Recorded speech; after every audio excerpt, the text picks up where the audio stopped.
Welcome to CRB9 news. Kakinada జిల్లా పిఠాపురం నియోజకవర్గం పిఠాపురం మండలం వెల్దుర్తిలో గ్రామ ప్రజలకు నీరందించే మోటార్ మొరాయించింది.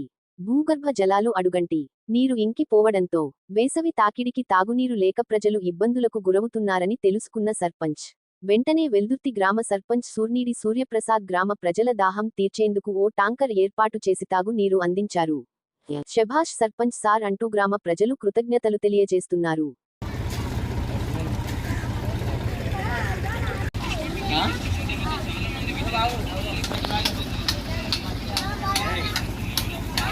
Come on.